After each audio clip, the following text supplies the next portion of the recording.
Quem quiser. Bom, olá a todos. Aqui sou eu que estou falando, o Paulo, junto com a Cris e com a Sara.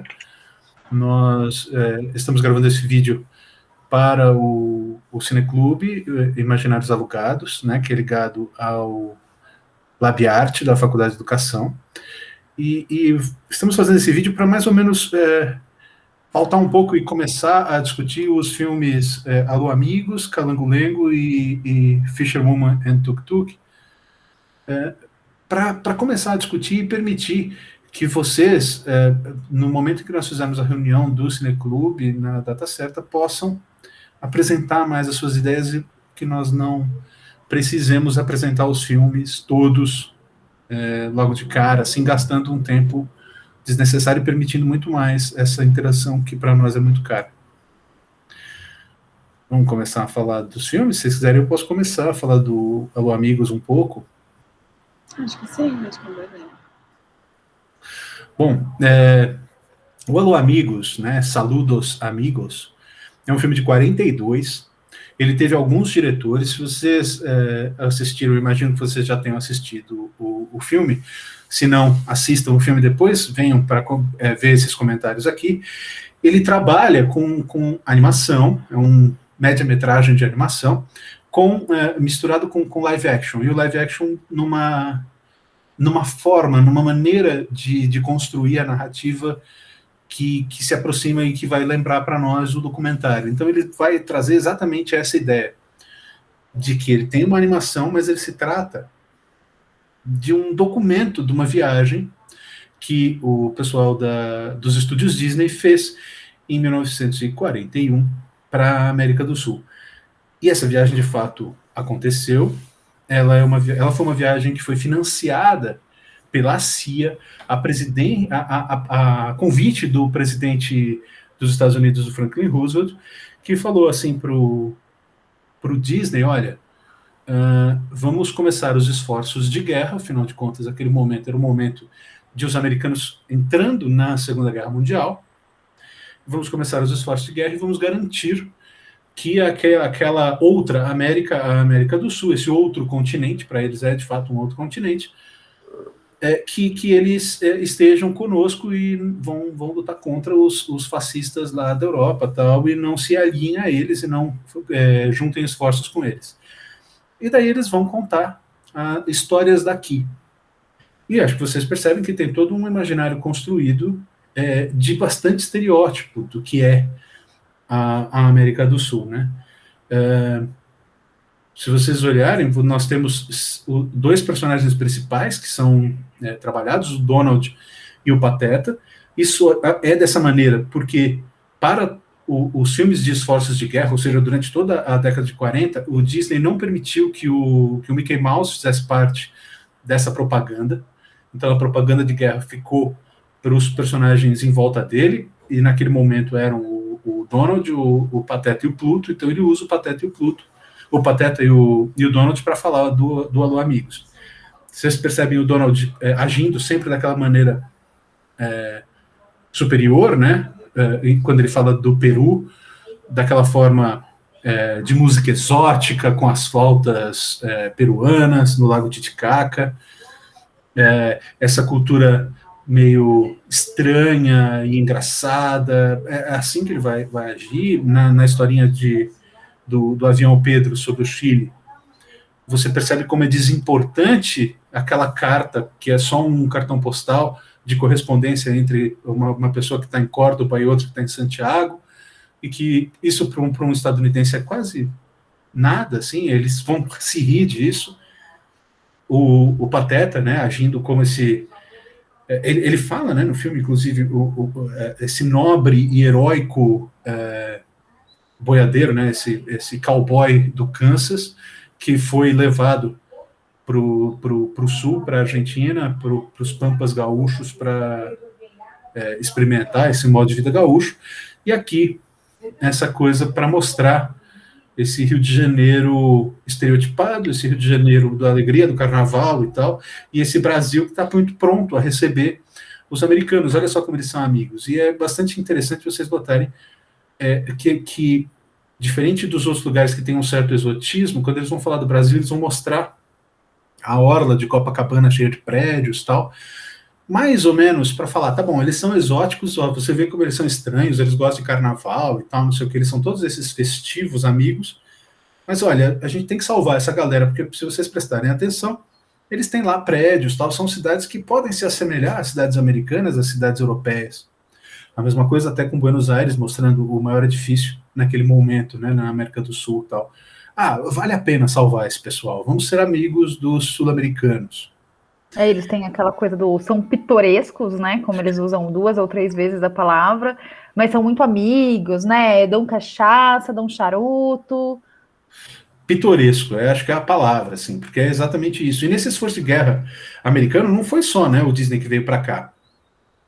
Veio também, por exemplo, o Hitchcock foi mandado para cá, ele foi fazer Interlúdio, acho que em 45, 46, uma coisa assim. O Orson Welles foi mandado para cá, ele faz um documentário famoso dele, It's All True, que é interessante porque ele dá voz, inclusive, para histórias e narrativas que nós mesmos não conhecíamos sobre o que estava acontecendo no Brasil, inclusive uma história de jangadeiros indo contra Getúlio Vargas, assim. Aliás, por isso também que o Orson Welles não consegue terminar, It's All True. A RKO corta o filme, mas vejam, você tem de um lado, e eles são do mesmo ano, né? It's All True é de 42, o Alô Amigos também é de 42, então você tem um interesse ali no Alô Amigos de mostrar estereotipadamente o povo, né? As pessoas e tal. Inclusive por isso também essa coisa do live action com a animação, né? Você tem o live action, olha, o que eu tô falando é verdadeiro, viu? Isso aqui é documentado e tal. E depois você tem a animação para fazer uma piada, fazer uma graça e reforçar essa ideia. E eu acho que é muito peculiar do Pateta ir pro gaúcho e ele ser aquele gaúcho pastelão, que o Pateta tem aquele jeito, né, meio bobo. E aí eu achei bem desrespeitoso de todos, mesmo o Zé Carioca sendo bem estereotipado, ele ainda assim é mais amigo.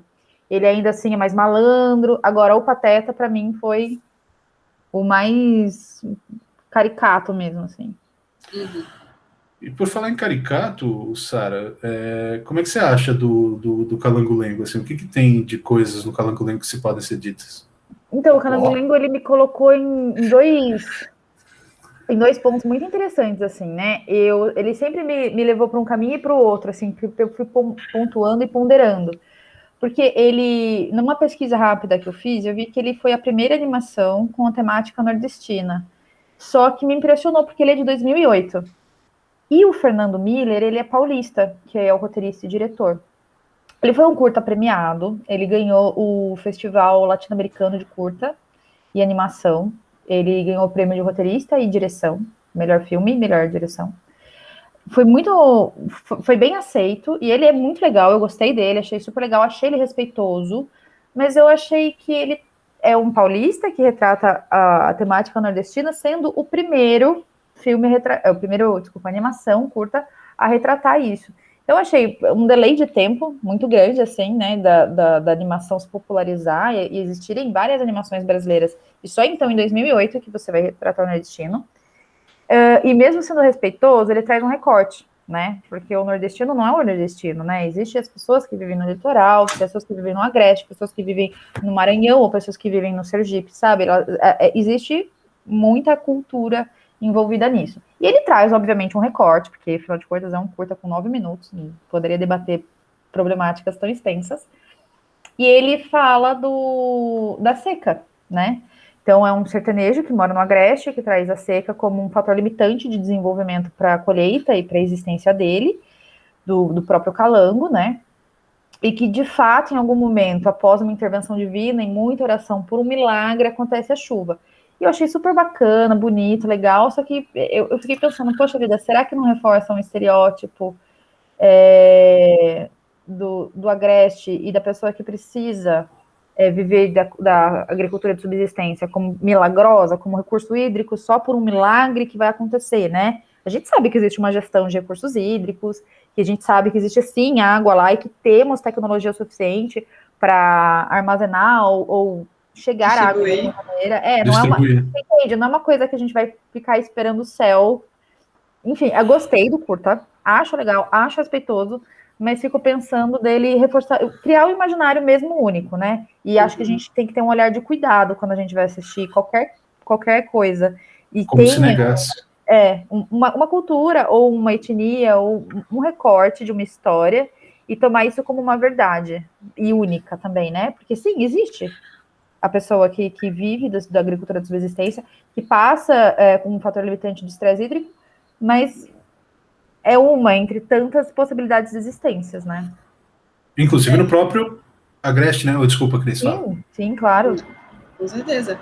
E é espantoso que em 2008, embora a gente saiba que, de fato, outros filmes também importantes da cinematografia brasileira trouxeram essa figura do nordestino como alguém religioso, como alguém que é um aspecto, sim, né, de parte da população.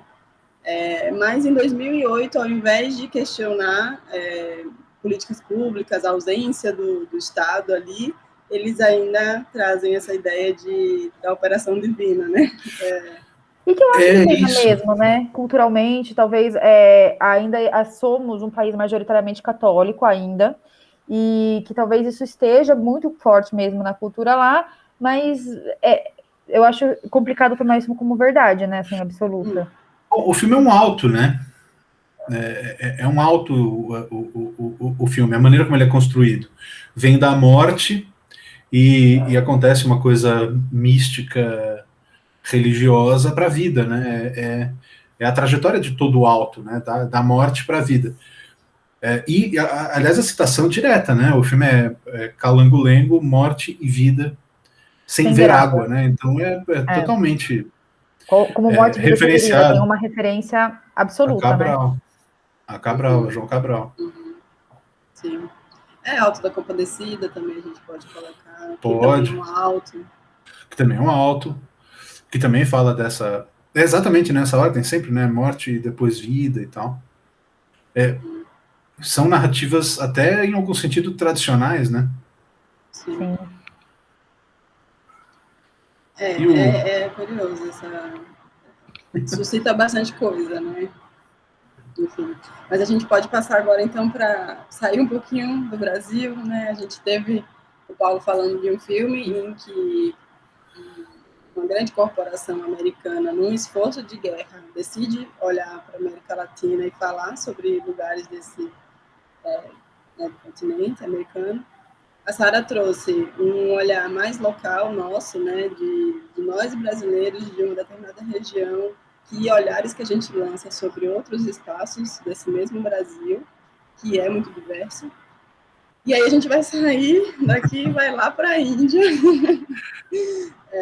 falar de um outro tipo de representação, né, que é o The Fisher Woman and the Tuk-Tuk, né, a pescadora e o tuk-tuk. Você ia falar, Paulo? Pode falar. O que você faz? Eu já pensava que você ia falar. Bom, então, acho que muitos de vocês devem conhecer ou ouviram falar da indústria cinematográfica indiana, né, Bollywood, que tem uma produção a todo vapor. Eles colocam todos os anos muitos filmes em cartaz. A produção realmente é bem grande. E, por conta disso, é possível que no imaginário de muitos tenha uma ideia do povo indiano, né? Talvez, não sei. E por conta de Bollywood, muitas vezes a gente vê protagonistas, mulheres, essas moças bonitas, né? Se entende como bonita, esbeltas, magras, cheias de joias, né? Acho que até uma novela que contribuiu muito para esse imaginário, né? Daquele Caminho das Índias. Eu acho que contribuiu muito isso. Não pode deixar de mencionar que no Brasil é que o pessoal é mais novinho, né? Tem um pessoal nascido nos anos 2000, talvez não lembre muito da novela. Entreguei a idade agora.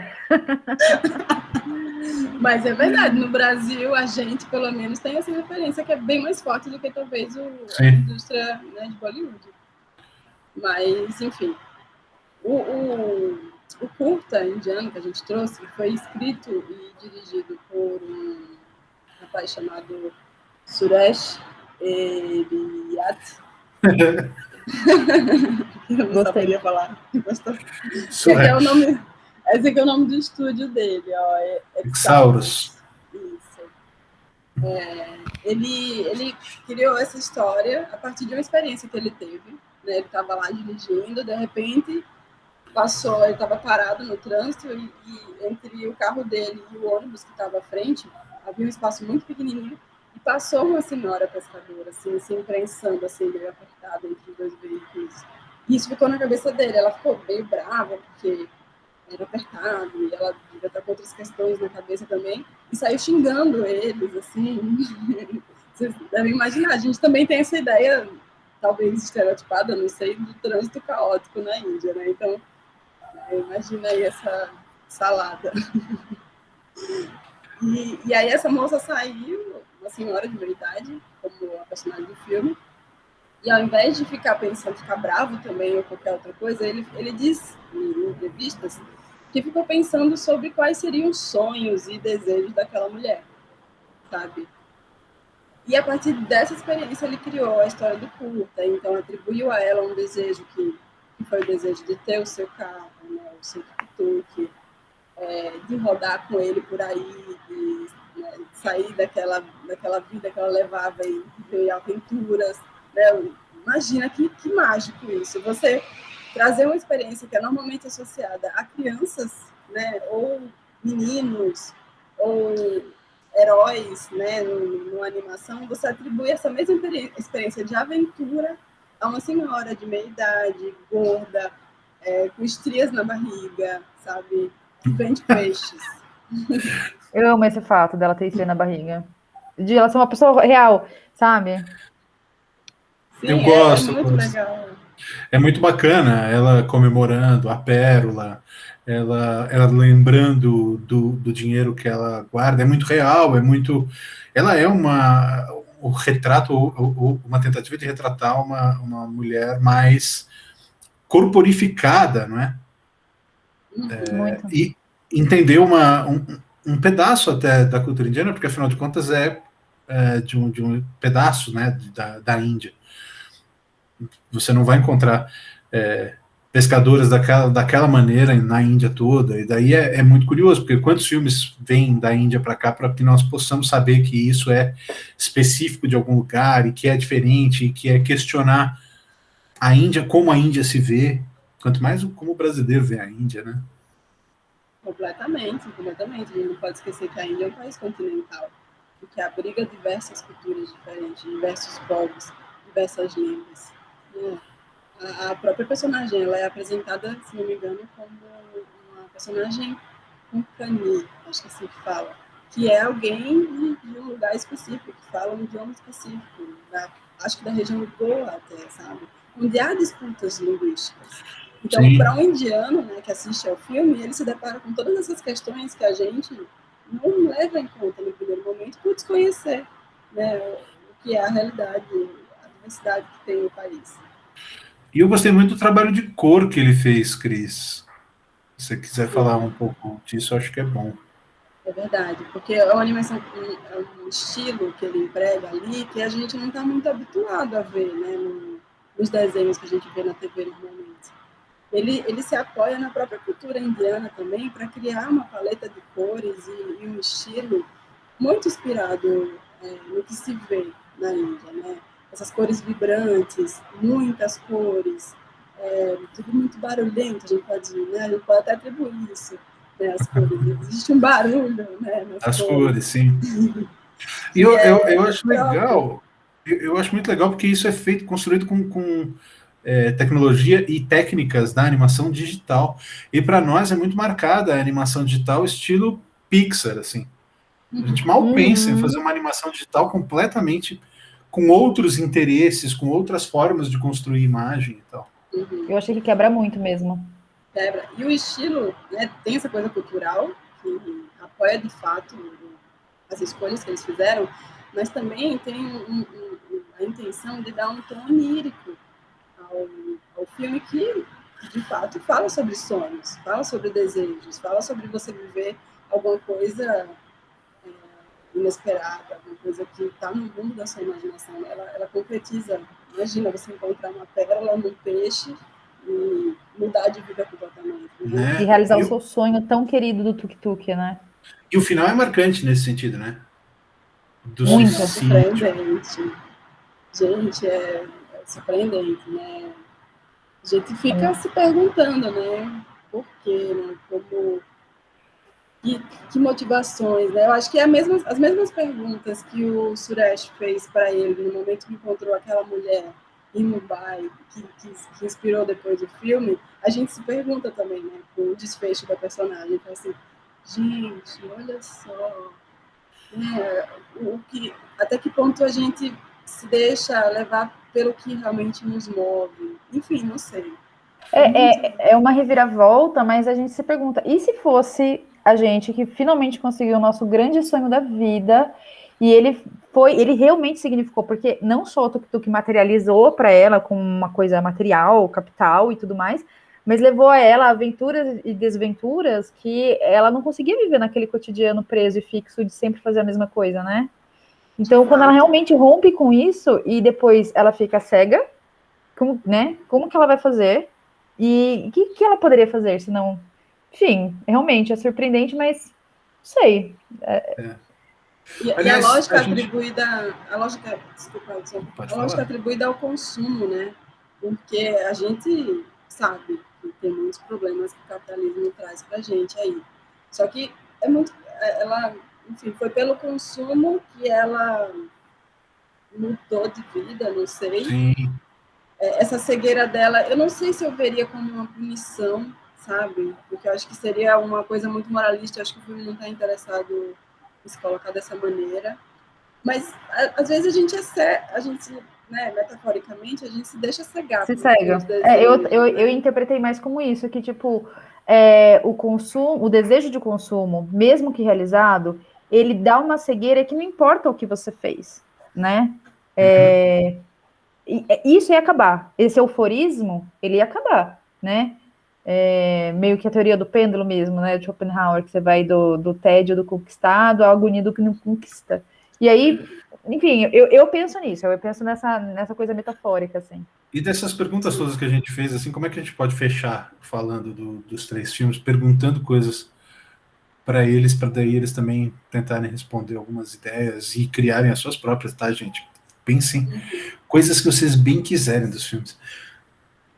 Eu acho que a coisa do imaginário, de estereótipo de culturas e etnias, talvez, assim, não sei, nessa linha, assim, sabe? Qual é o recorte de imaginar que o imaginário fica na nossa cabeça de imaginário a partir do momento que a gente assiste um recorte mesmo. E como isso vai ser ampliado como todo é aquilo. Aquilo é um todo, sendo que aquilo é um recorte, sabe?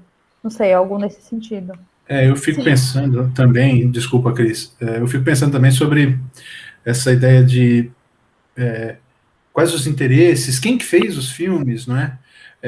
De onde você está falando para fazer os filmes, quais seus interesses em construir esses discursos, especificamente do Alô Amigos, né? Construir esse discurso que é propositadamente uma ideia falsa, um estereótipo para que você consiga realizar um esforço de guerra, não é? E controlar uma determinada forma de pensar, uma determinada forma de fazer do outro. Então, o Calango-Leme, por exemplo, não se propõe a fazer isso, muito ao contrário, e nem a Pescadora e o Tuk-Tuk, mas de onde cada um desses realizadores está falando, né? Uhum. Eu acho importante. Pegando o gancho de vocês, eu acho que, inclusive, convidaria as pessoas a pensar em outros filmes que talvez tenham modulado um pouco a maneira como eles veem determinadas pessoas, determinados grupos sociais. Sabe? Talvez isso tenha acontecido, porque a gente sabe que o cinema, o audiovisual como um todo, ele contribui muito, né, para construir ideias sobre pessoas, sobre lugares. Circula imaginários, né? Circula ideias, circula tudo isso. É um repositório mesmo de formas de pensamento, de formas de discurso, então, né? Sim, sim. Eu não sei vocês, gente, pra mim eu acho que ficou legal.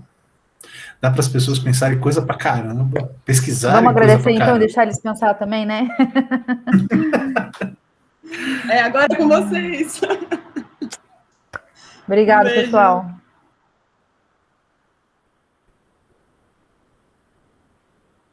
Vamos parar aqui.